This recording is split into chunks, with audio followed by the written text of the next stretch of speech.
Welcome everyone to episode 68 of Just Josh, and this is a little late tonight because, well, my original guest, Beth Wagner, Skype screwed up, so I've changed things around. E.L. Tettensor, or Erin Lindsey, depending on your point of view, is my guest tonight. It was actually really cool getting to talk to her. It's some authors when you meet them, they get, like, some of them are really easy to be personal, some are really professional. I found EL to be extremely professional, very generous with her time. This is a little bit later than I think both of us planned to release this podcast, but the way things just worked out. However, you can check her out either the Nicholas Noir novels as E.L. Tettensor or the Bloodbound series as Erin Lindsey. Either way is really good. Let's do this properly now. Before we get to it, I'm just going to get right into the interview real quick. Welcome to episode 68 of Just Joshing. I am your host, Joshua Penteleresco. I write stuff and podcast too, as well as being a publicist, so let me get to the publicizing right now. Craig DeLuey, book 3 of his Crash Dive series, entitled Battle Stations, is now available as an ebook wherever ebooks are sold. Take a look on Amazon, write a review. It is Horatio Hornblower meets submarines in a World War II thriller. It is awesome, and you should definitely give it a read. Beyond that, you can find him at craigdeluie.com, CraigDelouie.com. My other client, Chris Mars, has just recently released Entangled Souls, co-written with her mentor Gene O'Neill. It is horror, fantasy, sci-fi, really cool stuff. The collector's edition is nearly gone. You should check out Thunderstorm Books right now to see if you get your hands on the last few copies available. Also, her next work, Intersections, is coming soon. And that's all I can say about that right now. If you want to know more, check out her website at hauntedmars.com, HAUNTEDMARRS.com. Whew! I think that's the best I've ever done on that. You guys can be the judge on that yourselves. I write stuff, I podcast, I publicize, I simply make things happen. I think that's going to be my next business card, folks. Let's see what you think about that.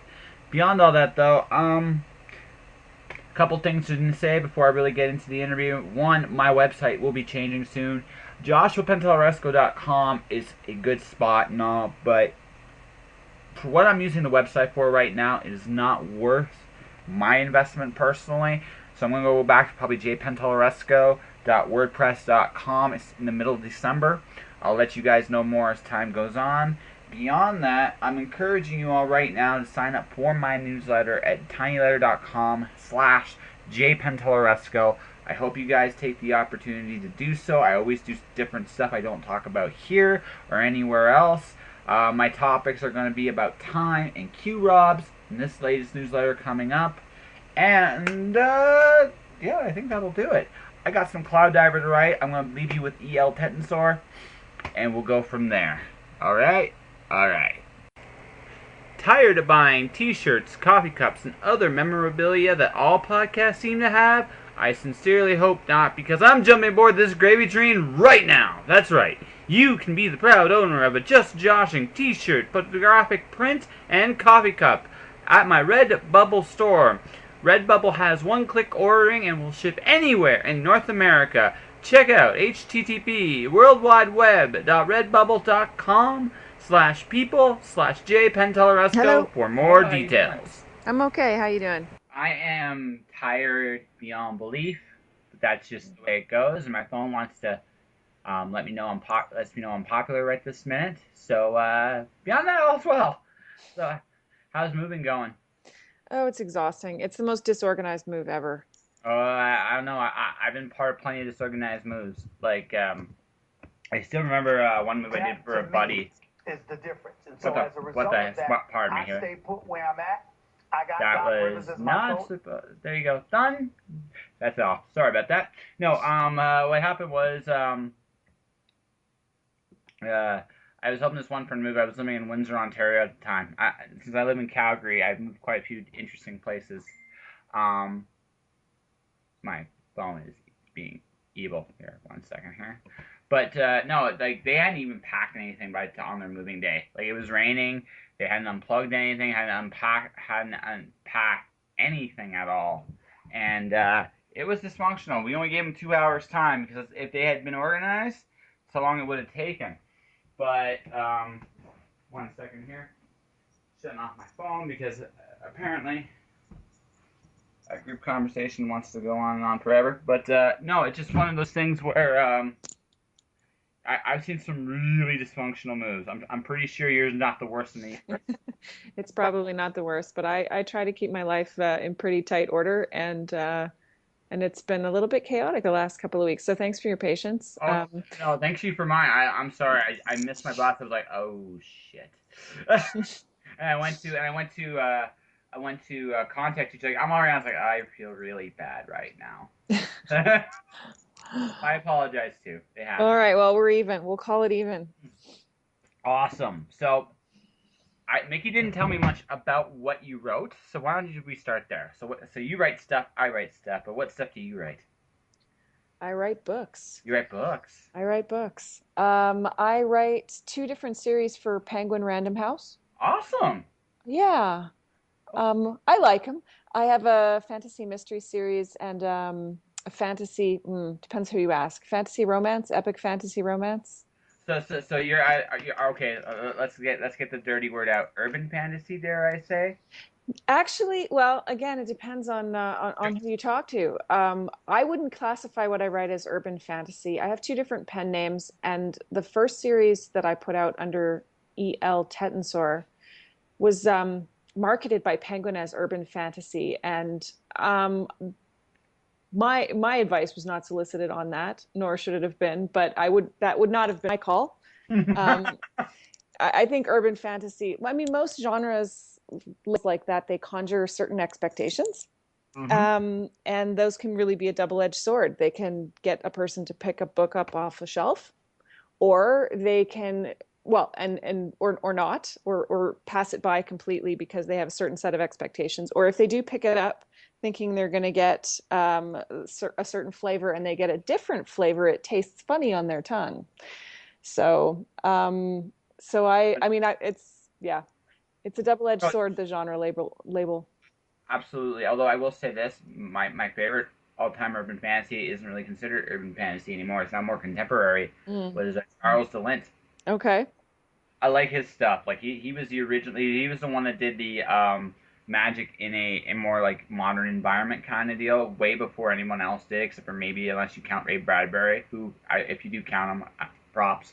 But no, I mean the genre has changed quite a bit. It has become a lot more action oriented. Like I like reading Alana Andrews. I enjoy her urban fantasy, and it is urban fantasy. Yeah, I think that's the classic urban fantasy right now that's really seems to be dominating the shelves, at least to my eye, is it's a lot of it bleeds over even into PNR, but you see a lot of vampires, you see a lot of werewolves, you see a lot of black leather. It rains a lot.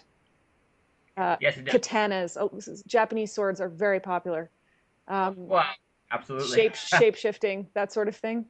Yeah. If you're looking for that and you pick up a Victorian detective novel, you might be confused.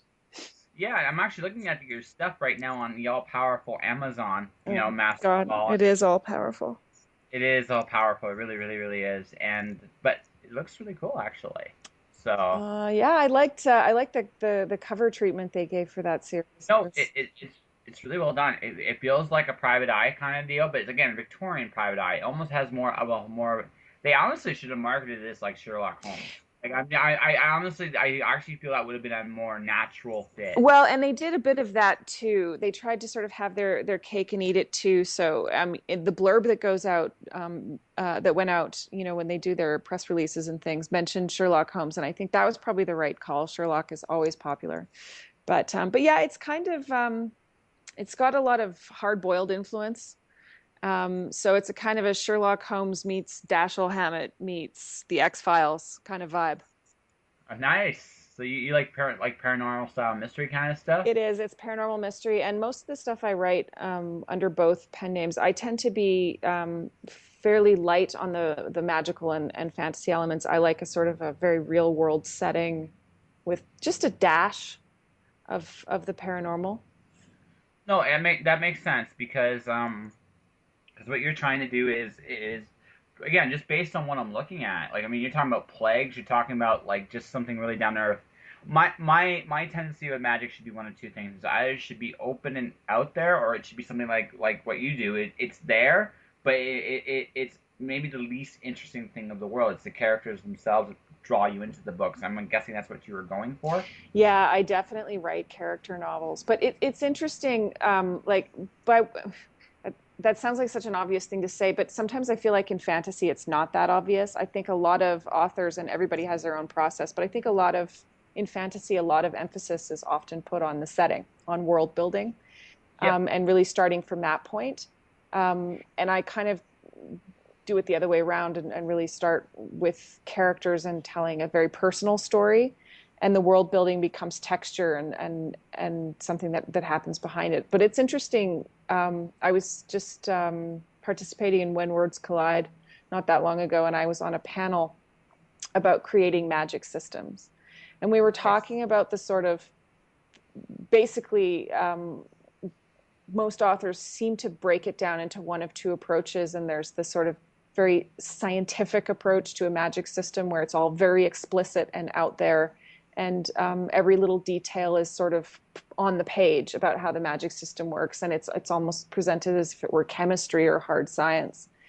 And then there's the more, dare I say, spiritual approach, a more mysterious approach where a lot of the magic is not even necessarily understood within the world itself. So a lot of the characters don't even necessarily understand the magic, and a lot of it is implied, and it remains very mysterious. And that's sort of that latter approach that I tend to prefer, both as a reader and as a writer. Well, it's a more fun toy to play with, especially with a villain. I find because now you don't know what they are, you don't know how dangerous they are, and you don't know like the one like I have my own personal proclivities against his later work, but one of the things that always fascinated me about like say Terry Goodkind is that's what he would tend to do with his villains. Like he wouldn't explain a lot of the magic. He'd give you hints just enough to tease you, but not enough to actually explain it all. And I find when you explain everything anyway, it tends to lose some magic as a result. Not you lose kind of what you're going for. That all said, I've seen the other way too. Brandon Sanderson has amazing magical systems, but Brandon Sanderson is a great example of the very scientific approach. Absolutely, no, he uses it in very creative ways. And I again, props to him. I can't fault what he does. But I personally like it when the magic isn't fully explained. I like it when there's a little mystery because ultimately magic is supposed to be a little mysterious in my view. Yeah, I agree. I think an author who does a really great job of that too is Guy Gabriel Kay. He's got like a lot of very light magic, and where magic begins and ends, and where religion begins and ends in his books is often not obvious, and I like that too. I mean, that resonates with how magic is treated in a lot of societies that still embrace magic. The line between magic and religion is very, very blurry. Yeah, well, absolutely. It's dealing with a fundamental, in theory, a fundamental part of the world, because you're tapping into something bigger than you, so it's really easy to see kind of a like a system there, which totally makes sense. Yeah. So, but anywho. So, very cool series, it looks like. So, you got any more planned for this, or are you done writing the series? I think I'm done with that one for now. I'm a bit all over the place. I don't know if it's an attention span problem or what it is, but there are so many different types of work that I'm interested in that I have so many ideas stacked up that I kind of immediately move to the next one. So my fantasy trilogy that I just finished, the third book comes out at the end of September. Okay. On the 27th of September, buy my book. It's called The Bloodsworn, and that one is done. And I'm really excited about that. But then when I sat down after I finished that manuscript and I was like, okay, what am I going to do next? I ended up completely doing something completely different again. So the project that I just wrapped is historical fantasy set in 1880s New York. So I'm just kind of exploring No, different types. I have a similar thing. I don't know what Nikki told you about what I do, but Not much. not much. Okay, so I have an epic poetry slash graphic novel as my first two books, Okay. and I just kind of I like playing with mediums because I find that they're all fascinating story things. So it's not just prose, but also like comics. Also like I never thought I'd write an epic poem, but I did, and I accidentally got it published too. But that's another long story altogether. Mm. And it's just one of those things where just like there's so many good stories to tell, and especially I think with the way things are going today, I tend to look at things now more like it's a lot easier I think today to cross mediums than it has been in the past because ultimately it's the I mean whether it's mystery, whether it's science fiction, whether it's general fiction, literary fiction, whatever that is, whether it's historical, whether it's romance, there are elements of storytelling that are fundamental to all of them, and it's really easy to mix and match different things because they all represent some part of the fiction, like just a part of the storytelling that everybody's drawn to on some level or another. I think personally. So Yeah, I'd agree with that. And another panel I sat on at When Words Collide was on blending genres, and we were kind of talking about this a little bit,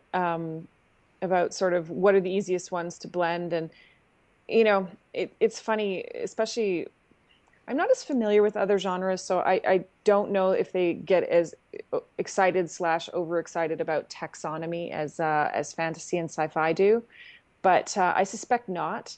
But fantasy and sci-fi as a community, we love to dissect and label, and I mean down to just the nth degree, and the fact that there's something like flintlock fantasy, like that's a thing. So yes, gaslight fantasy is a thing. I It's know. it's a subset of a subset of a subset of a subset of a genre, and it's all. I mean, it's a bit silly for me, but it does exist and it's out there, and And it highlights also the depth of some of the fields. So like this, we talked about urban, we talked about epic, we talked about all the different kinds of different fantasy out there. Um, there's just so many. I mean, you don't necessarily have to do the hero's journey to see some really interesting books out there. And I mean, that's what I think. I think fantasy's kind of evolved beyond to some degree the Robert Jordan, J.R. Tolkien epic hero journey, which still, don't get me wrong, still is published today. But it's, I mean, now there's a lot more. Like you go on like especially I go to bookstores, I see fantasy shelves, and there's so many different kinds of stories there now that there weren't even 10 years ago. So there are, but as you say, there are certain elements that are repeated, and sometimes I think so many of these subgenres were basically telling the same story with a different costume. oh, absolutely. Which is not a bad thing. I'm not one of those people that thinks trope is a dirty word. I actually, tropes are popular for a reason. And if they're handled well and in a fresh way and deftly, then I don't see any reason not to use them. So it's not necessarily a bad thing that we're telling the same story with different costumes, in different settings. But I also like to see how much branching out has been done, recently, with a lot of particularly fantasies that are not set in your proto-European, um, white dude setting, Yeah. which is fine. There's nothing wrong with it, but there's also a lot of it, Oh, a lot, oh no, and it's like I great that there's now some other flavors to choose from. absolutely. I'm enjoying one book I'm reading right now is I'm just gonna sneak off here because I have a reading problem, um, which is not a bad thing. David Hare's like his take on the Crusades setting in the Middle Eastern fantasy, something that really grabs me. Like I said, there's just a lot. There's just a lot of different like there's just good books out there, and some of it, while some of it does kind of repeat, it's just the flavors are diversifying.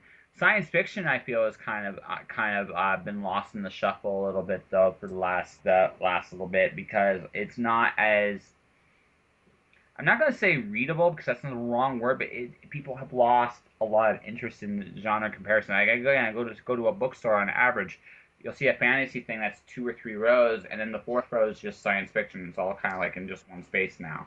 Well, It's like, I mean, I think, yeah, I think there's definitely some truth to that. I think the fantasy shelf can be a little bit visually misleading insofar as I think in fantasy you have a lot more tie-in work, yep. and you have a lot more sort of bleed over into graphic novels and things like that.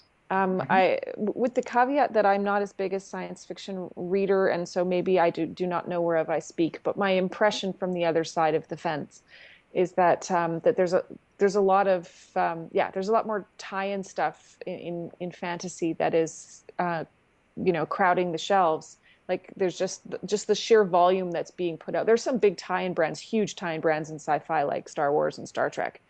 Absolutely. But if you think about all the different D&D lines, just Wizards of the Coast alone and the volume of stuff that they put out. So this is a long way around the barn to saying I'm not really sure whether that's an accurate reflection of reader interest or not. It would be interesting to know. But if I think about some of the series that have made big splashes recently, there have been some big sci-fi splashes. Obviously, The Martian was huge. Yes. Anne Leckie's Ancillary Justice, Ancillary Mercy, I don't remember, Ancillary Sword, I'm getting the order wrong, whatever. That trilogy did really, really well. I haven't read a sci-fi book in probably a year or more, and I just finished Planetfall by Emma Newman, which I highly recommend. Okay. I looked at that. I was tempted to grab it last time I was there, but I have lots of friends that write books. So I've been picking a lot of their stuff up lately. So yeah, no. no, well, that's fair enough. And what I was reading was an arc. We have the same editor, and I was reading. She gave it to me over lunch, well over a year ago now. And shame on me, I haven't cracked it open until. I'm not really big on reading books while I'm in the middle of writing one. It tends to have bad consequences. No, it makes sense. I understand. It's just I'm getting to the point where I'm starting to get busier myself, and I'm like, I got all this stuff to read, and it'll take me forever to get there. It's busyness, but it's also like I'm terrified of accidentally absorbing something that ends up on my page. Just particularly in terms of tone. I'm one of these people that I spend 2 days in Joburg and I'm saying yaw. Like I pick up the accent straight away, or London or whatever, and I kind of like that with books or with music. The minute I get sort of absorbed in the milieu, it really starts to affect my own voice as a writer, and I don't want that. So what I tend to do instead is I go into like isolation while I write the book, and then when I'm finished, I go on this absolute just binge of reading. I'll read a dozen novels just back to back, just boom, boom, boom, boom, boom, in between my own books. That's how I recharge my batteries. Actually, that makes sense because I'm doing that right now. Like it's literally, I'm doing that right now myself. I find since I don't have time to read, I just I do a splurge. I just read 3 books in 3 days. Yeah, exactly. Right? I'll just do that, and then I'll probably I'm gonna try to read a few more before I get really into the next thing, and then once that's done, I won't touch it until it's done. Yeah. And the project's done, whatever that is. So. And I try to make sure when I do that I read like as many different things, different types of things as possible to just guard against that. Yeah, that inadvertently having my own intentions influenced by the environment that I'm reading in. I'm gonna ask you this: how much nonfiction do you read while you write? Interesting question. So, nonfiction reading. Nonfiction reading has been something I haven't done a great deal of in the last few years because I've spent the last 10 years working for the United Nations. Oh. And there was a tremendous amount of reading and a tremendous amount of not very happy reading. And it came to the point where I found that I couldn't when I first started, when I was early in my career, I was reading only nonfiction, and I was just devouring it so much. And that's really petered off. And the longer I was working, the less I found that I had the mental energy to do it. Like anyway, so not much nonfiction the last couple of years, to be very honest. No, it's fair. I with me, it's research on the internet primarily for me at this point in time. I don't have again, same thing. It's just I think what happens, I think, with writers in general is that there's things that interest us and we devour those things, and then after, or in your case, it just seems like you just got overworked on whatever, like whatever some of the stuff you had to deal with. I can't even begin to imagine, and we don't have the time to go get into it either. Not this time anyway. Not this time. But yeah, it's but, just and there's only so much mental acuity you can bring to something, right? And absolutely. and when you're reading nonfiction, it's because you're curious. And that curiosity, I think, gets a little bit blunted when you're exhausted at the end of the day and you've been taking in all these facts and figures. And I mean, I suspect academics get like this as well. Well, sure. Anybody who has to do a ton of reading of articles and reports and studies and more studies and still more studies, that at the end of the day, someone's like, hey, have you read this really great book on neuroscience? And you're like, I have a good idea where you can put that.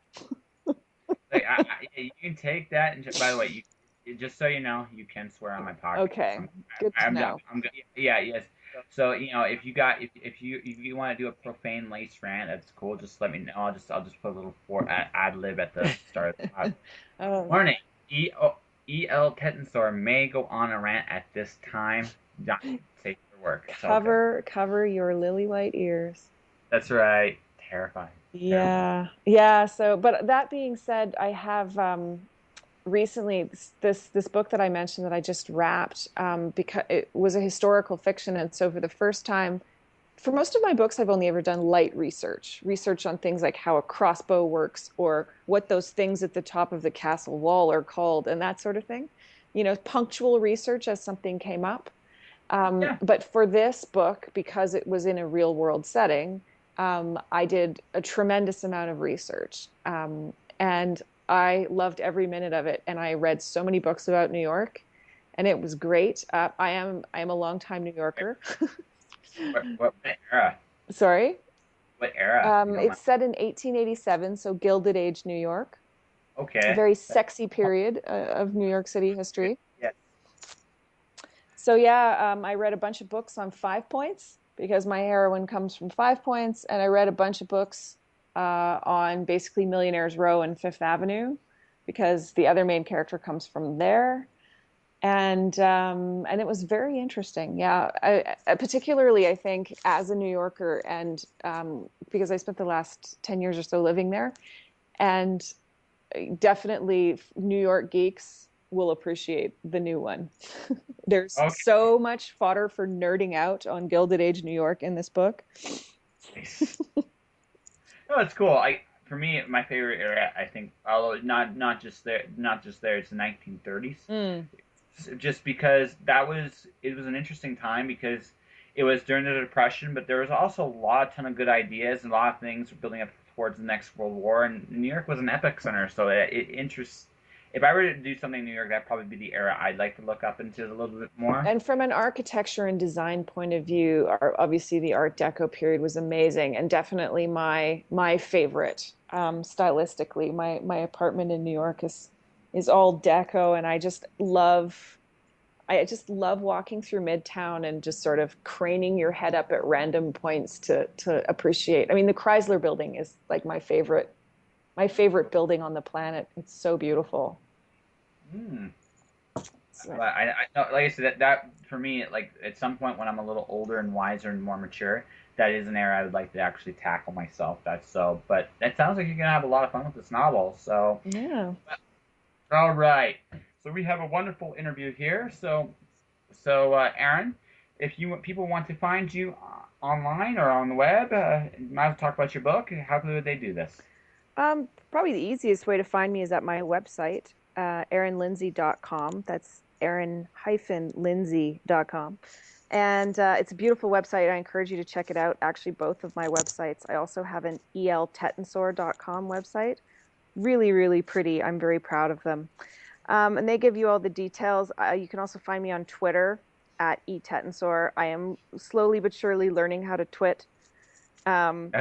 Tweet? Yeah, exactly. That's what I meant. Okay, now it's cool. And Facebook. I have a web page on Facebook. But yeah, the best way you can find me is to go down to your local bookstore on the 27th of September and pick up one of my books. All right. And yeah, The Bloodsworn comes out 27th of September, and that's the third and final book in the Bloodbound series. And I'm really excited about it. All right. Now, before I wrap this up today, I just have one last question. Do you need to read the Bloodbound in order, or do you actually, or I mean, I'm sure they're like peanut butter and jelly and go well together, but I mean, or I need them reader friendly and accessible. The Nicolas Lenoir series, the fantasy mystery series as E.L. Tetensor, you do not need to read them in order. The Bloodbound series, you absolutely need to read in order because each one will be spoilerific for the one before. Fair enough. I just figured this should be mentioned here now. So if you have not read book 3, ladies and gentlemen, start with book 1 called The Bloodbound, and then keep going into The Bloodforge, and then The Bloodsworn. Are you going to be doing any signings and stuff in town for this stuff? I just did a signing. I don't have any plans. I'm actually heading back to New York, but if anyone's going to be at New York Comic Con, I will be doing signings there. I am so jealous. New York Comic Con gives me a headache. I love it, but it's so hectic. Well, no, yeah, because it's like the second largest one in the States, and it's pretty insane because it's actually probably the comic show. It's pretty insane. Yeah. All right, so I think we have what we call an interview here.